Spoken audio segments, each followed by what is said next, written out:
Hurrah! चल चल चल, जल्दी चल शंभू। आज हमें सारा खेत जोतना है और कल हमें माधव सेठ का भी खेत जोतने के लिए जाना है। अरे बाप रे बाप, इतनी कड़कती धूप में मेरी तो जान निकलती जा रही है। थोड़ा सा पानी पी लेता हूँ, फिर आराम से जुताई कर लेता हूँ।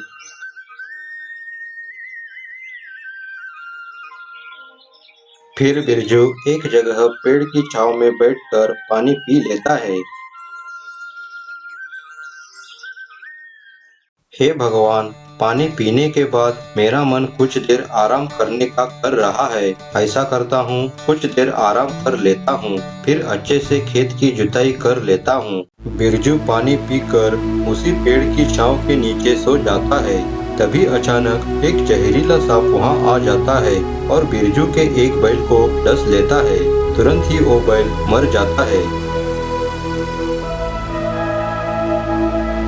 अरे राम राम राम, पानी पीने के बाद तो मेरी आग ही लग गई। चलो, अभी तो सारा खेत जोतना है।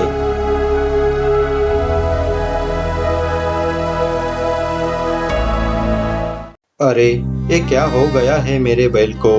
हे भगवान, मेरे बैल को तो किसी जहरीले सर्प ने काटा है। अब मैं क्या करूं? एक ही तो सहारा था, अब मैं किससे मदद मांगू? फिर बिरजू शंभू को बिलक बिलक कर रोने लगा। बिरजू अपने बैल को बिलक बिलक कर रो ही रहा था। तभी वहां से माधव सेठ जा रहा था। बिरजू की रोने की आवाज सुनकर तुरंत ही उसने पास जाकर बिरजू से पूछा, क्या हुआ बिरजू, तुम क्यों रो रहे हो? क्या बताओ माधव सेठ, कड़कती धूप से बचने के लिए जरा सा क्या पेड़ के नीचे बैठ गया, आँख ही लग गई। उसी वक्त एक जहरीला सांप आकर मेरे शंभू को डस गया और जब मेरी आँख खुली और मैंने देखा तो शंभू मर चुका था।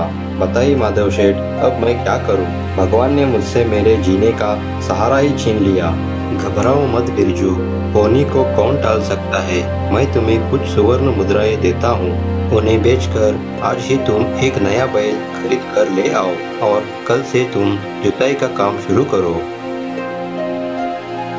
तुरंत ही माधव सेठ ने बिरजू को सुवर्ण मुद्राओं से भरी एक पोटली दे दी।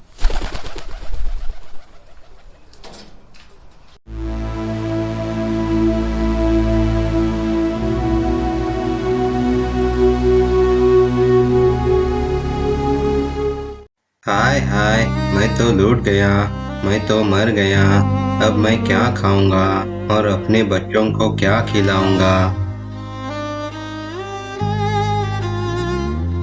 अरे, ये सदानंद पेड़ के नीचे बैठ के क्यों रो रहा है? चलो जाकर देख लेता हूँ। क्या हुआ सदानंद, इतने जोर जोर से क्यों रो रहे हो? ऐसी कौन सी आफत आ गई अब तुम पे?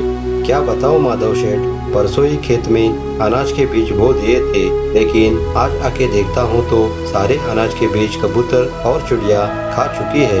अब दोबारा बीज बोने के लिए घर में बीज नहीं है, न ही उसे खरीदने के लिए पैसे। अगर इस साल फसल नहीं हुई तो मैं और मेरा परिवार क्या खाएंगे? अब तुम ही बताओ, मैं क्या करूँ? इसमें रोने की क्या बात है सदानंद? ऐसा करो, ये कुछ पैसे तुम रख लो और उन पैसों से अनाज के बीज खरीद कर दोबारा खेत में डाल दो। और याद रहे, जब तक फसल पैदा होके काटने नहीं आती तब तक उसकी देखभाल करोगे। हाँ माधव सेठ, मैं आपका ये ऋण कभी नहीं भूलूंगा। मुझे कुछ समझ नहीं आया, इसलिए मुझे रोना आया। मैं आपको सच्चे दिल से धन्यवाद देता हूँ। ये है माधव। गांव में लोग प्यार से उसे माधव सेठ कहते थे, क्योंकि उसका काम ही कुछ ऐसा था। जब भी कोई गरीब लाचार मुसीबत में होता तो वो अंदर से बहुत दुखी होता और पूरे दिल से अपनी तरफ से उनकी मदद करता। हर वक्त इसी सोच में डूबा रहता कि वह गरीब दुखी लोगों की किस प्रकार मदद करे। जब भी वह किसी की मदद करता तब लोग उसे भर भर के दुआएं देते, जिससे माधव सेठ बहुत खुश होता। लेकिन अरे सुना है कानू सेठ, वो गांव का माधव सेठ आजकल बहुत ही दान पुण्य कर रहा है। अपने आप को बहुत बड़ा समझ रहा है। चार पैसे क्या आ गए, खुद को राजा महाराजा समझ रहा है। हाँ हाँ, जानता हूँ, खुद को बड़ा तीसमार खा समझता है ना वो। जरा सा दान क्या करने लगा, खुद को कर्ण के भांति दानवीर समझने लगा। उसको तो मैं देख ही लूंगा। फिर कालू सेठ उस इलाके के डाकू चंगा सिंह को माधव सेठ को मारने की सुपारी देता है।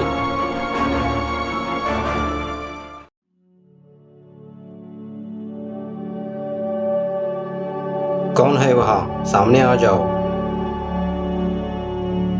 क क क कौन? और ये हाथ में चाकू लेके क्यों आए हो? ही। मैं चंगा सिंह, इस इलाके का मशहूर डाकू। 50-50 कोस जब रात में बच्चे रोते हैं ना, तो उनकी माए मेरा नाम बताती है कि सो जा, नहीं तो चंगा सिंह आ जाएगा। फिर वो बच्चे सोते नहीं, फिर जोर जोर से रोते हैं। ही। अरे चंगा सिंह, लेकिन तुम मुझे ये सब क्यों बता रहे हो? अभी मर ही जाओगे तो मरने से पहले बता ही देता हूँ। दरअसल गांव के कालू शेठ ने तुम्हें मारने की सुपारी मुझे दी है। तुम जो बड़े अच्छे अच्छे काम जो करते हो ना, गरीब लोगों की मदद जो करते हो ना, ये सब उसे अच्छा नहीं लगता, इसीलिए वो तुम्हें मार के अपने रास्ते का कांटा निकाल रहा है। अब मरने के लिए तैयार हो जाओ। इतना सुनते ही माधव सेठ वहाँ से जी जान से भागता है, ये सोचकर कि आज उसका अंतिम दिन है। फिर माधव सेठ जंगल की ओर भागकर अंदर घने जंगल में जाकर एक पेड़ के पीछे छिपकर बैठ जाता है। अरे ये कौन है जो पेड़ के नीचे बैठकर रो रहा है? कोई मनुष्य बड़ी मुसीबत में लगता है। चलो चलो उसे जाके रोने का कारण पूछता हूँ।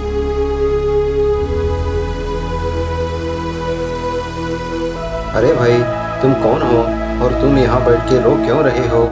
गिद्ध भाई, मेरा नाम माधव है और मैं पास के ही गांव में रहता हूँ। वहाँ मेरे दादा परदादा की जमीन है। मैं उसी में खेती का काम करता हूँ और जो भी भगवान की कृपा से मुझे मिलता है उनमें से कुछ गरीबों में बांटता हूँ। जब भी कोई मेरे पास मदद मांगने आता है तब मैं उनकी मदद करता हूँ। इस प्रकार माधव सेठ अपनी पूरी कहानी गिद्धराज को बताता है। माधव की ये बातें सुनकर गिद्धराज बहुत दुखी होते हैं। अरे माधव भाई, घबराने की कोई बात नहीं है। यहाँ से कुछ ही दूरी पर गगनगिरी पर्वत पर एक तपस्वी बाबा रहते हैं। मैं तुमको वहाँ लेकर जाता हूँ। वो जरूर कुछ न कुछ तो समस्या का हल निकाल ही देंगे। फिर गिद्धराज माधव सेठ को उस तपस्वी बाबा के पास गगनगिरी पर्वत पर लेके जाता है। बाबा, आंखें खोलिए बाबा, आपके चरणों में एक मनुष्य सहायता मांगने के लिए आया है। उठिए बाबा, आंखें खोलिए बाबा।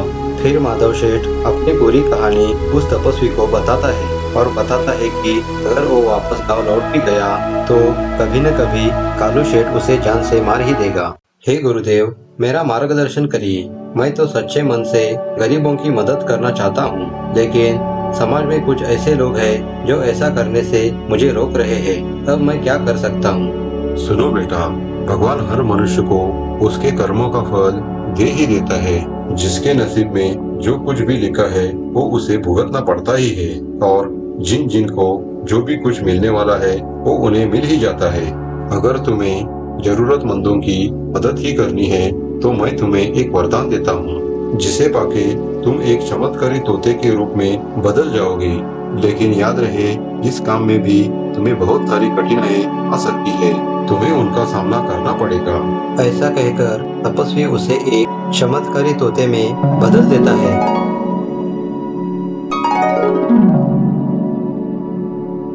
फिर वो चमत्कारी तोता तपस्वी का आशीर्वाद लेकर गांव की ओर निकल पड़ा।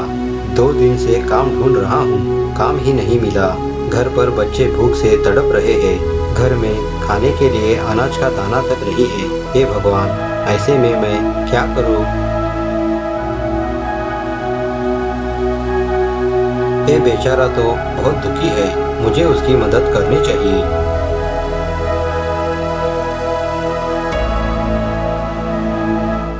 इतना कहकर वो चमत्कारी तोता कुछ सोने के सिक्के उस आदमी के पास छोड़कर चला जाता है। अरे, ये इतने सारे सोने के सिक्के ये यहाँ कैसे आए? लगता है भगवान ने मेरी सुन ली। हे भगवान, आपका लाख लाख शुक्र है, आपने मुझे और मेरे परिवार को बचा लिया।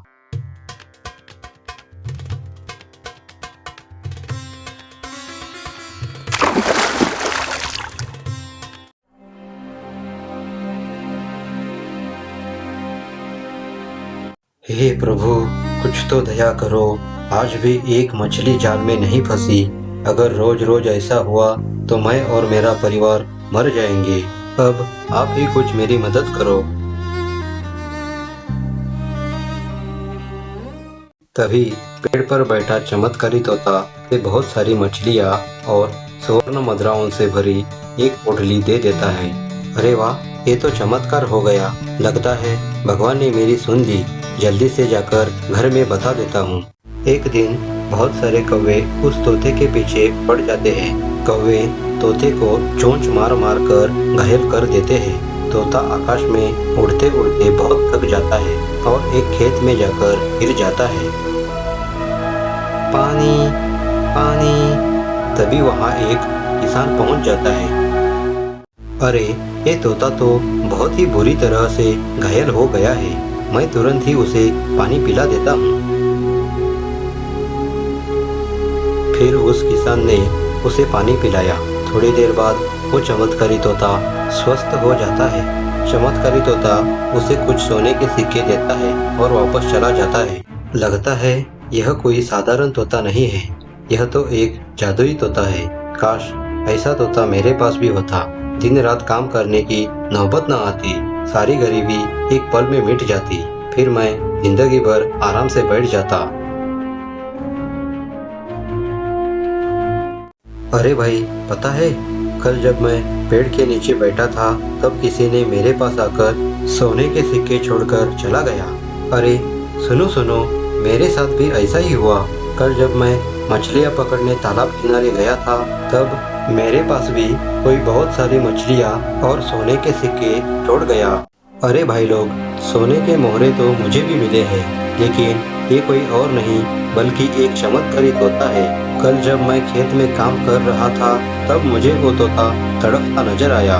फिर मैंने उसे पानी पिलाया। फिर उसने मुझे सोने की मुद्राएं दी। ये एक जादुई तोता है जो सबको सोने की मुद्राएं दे रहा है। भाइयों, अगर हम सब मिलके उसे पकड़ लेते हैं तो हमारी तो निकल पड़ेगी।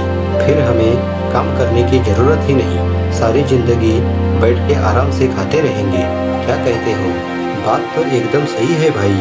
अगर ऐसा हुआ तो हमें कुछ काम करने की जरूरत ही नहीं। फिर वो तीनों उस चमत्कारी तोते को पकड़ने निकल पड़ते हैं। कुछ समय ढूंढने के बाद उन्हें वो तोता एक जगह दिखाई दिया। वो रहा, उधर बैठा है। पकड़ो पकड़ो, कहीं भाग न जाए। तोता उन्हें देखकर आकाश में उड़ने लगा। पकड़ो पकड़ो, वो जाने न पाए। अरे रुक जा तोते, कहाँ तक भागेगा? ये सोने के मोहरे देने वाले तोते, रुक जा तो सही। हे भगवान, ये कैसी मुसीबत आ पड़ी। मैं तो इन लोगों की मदद करना चाहता था, लेकिन ये सारे तो मुझे ही पकड़ने पर तुले हैं। अगर मैं इनके हाथ में आ गया तो मुझे हमेशा के लिए बंदी बनाकर रखेंगे। बचाइए गुरुदेव, बचाइए। फिर वो चमत्कारी तोता उड़ते उड़ते तपस्वी के पास पहुंच जाता है। आंखें खोलिए गुरुदेव, आंखें खोलिए। बताओ बेटा, तुम किस मुसीबत में पड़े हो? गुरुदेव, आपने उन लोगों से बचने के लिए मुझे चमत्कारी तोता बनाया। तोता बनके भी मैंने उनकी मदद करनी चाहिए, पर गुरुदेव, उन लोगों के भीतर लालच भर पड़ा है। ज्यादा लालच के चक्कर में मुझे ही कैद करने चल पड़े। देखा, मैंने तुम्हें पहले ही बता दिया था कि तुम्हें बहुत सारी मुसीबतों का सामना करना पड़ सकता है। रही दूसरी बात, तुम कोई भी किसी भी रूप में मनुष्य की सहायता करना चाहो पर लालच आ ही जाता है, क्योंकि इस धरती पर मनुष्य ही एक ऐसा प्राणी है जिसकी इच्छाएं कभी भी कम नहीं होती। अपनी इच्छाओं को पूर्ण करने के लिए कई बार मासूम लोगों को कष्ट पहुंचाता है। इसीलिए जिस कोई भी मनुष्य के भाग्य में जो कुछ भी मिलना होता है वो उसे अपने आप मिल जाएगा। फिर तपस्वी उसे उसके मूल रूप में लाते हैं।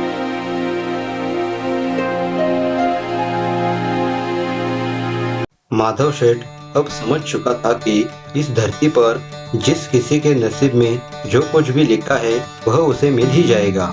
उसे चिंता करने की कोई बात नहीं है और उसे अपना कर्म करता रहना चाहिए। उसी दिन से माधव सेठ अपने घर वापस न जाके तपस्वी के चरणों में सेवा करता रहा।